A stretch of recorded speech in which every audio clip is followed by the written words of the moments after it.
We are taught that success is a contact sport. You out-argue your opponents, you push your solutions until people yield, and you extract every ounce of value from your professional network. But psychologist Daniel Goleman noticed a glaring flaw in this operating system. He watched academically brilliant people, individuals with off-the-charts IQs, routinely detonate their own careers and marriages. When someone is angry or dug in, firing logic at them does not dismantle their argument, it arms them. The facts you present simply bounce off, and the disagreement hardens into toxic gridlock.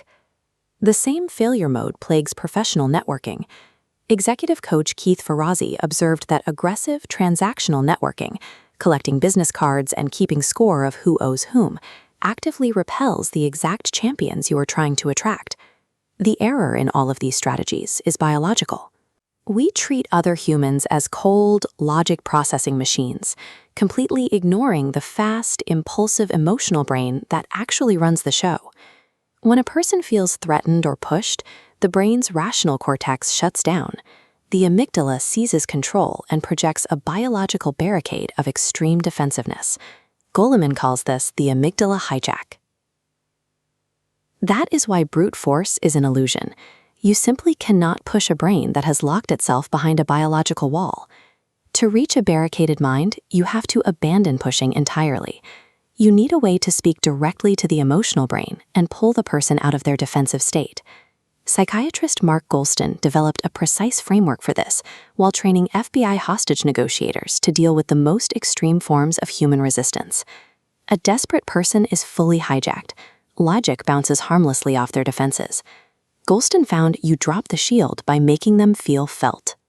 Naming their negative emotion reflects their state back to them. This acts as a neurological override, quietly dissolving the barricade. Peacemaker Marshall Rosenberg mapped similar terrain. He found you can only achieve this emotional resonance if you completely remove moralistic judgments from your language. If you tell a colleague they are being lazy or stubborn, they immediately brace for an attack. Rosenberg's method requires describing exactly what you see and hear without adding a verdict. You must separate the raw facts of a situation from your accusations. Once the accusation is removed, you can trace their anger or stonewalling back to its actual source, a specific universal human need, like the need for respect or autonomy, that is currently going unmet. There is a catch. You cannot perform this kind of emotional rescue if you are hijacked yourself. You have to master your own panic and regulate your own breathing before you attempt to reach anyone else. Practicing empathy in a crisis bypasses the biological defense reflex. It is the necessary prerequisite for restoring a person's access to logic so they can actually hear a rational solution. This dynamic operates far beyond tense conversations. The exact same mechanics of pushing versus pulling dictate the trajectory of an entire career. Standard networking is the ultimate push. You approach someone, extract a favor, and attach an invisible invoice to the interaction. People smell the transaction, and they close their doors. Real relationship building runs entirely in reverse.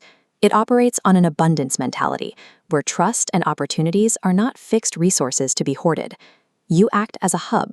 You introduce people who can help each other, you share what you know, and you give away your time. You do this constantly, and you refuse to keep score of who owes you what. The timing here is critical. If you try to build a network when a crisis hits and you desperately need a job, the cost of manufacturing trust on demand is impossibly high. You have to dig your well before you are thirsty, offering steady, low-stakes generosity when things are calm. Ferrazzi calls this pinging. You send small, consistent pulses of contact, a quick note, a relevant article, a brief check-in over a span of years. Maintained over a long enough horizon, this unscored generosity ceases to be a networking tactic.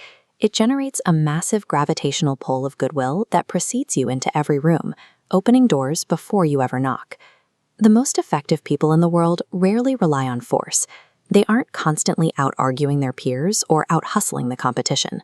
Raw cognitive horsepower is a brittle gift. You can possess a staggering intellect and the sharpest logic, but without the emotional intelligence to manage yourself and read others, your talent spins violently in the mud. Every stalled negotiation, Every hostile boardroom and every career bottleneck is ultimately a test of your emotional architecture.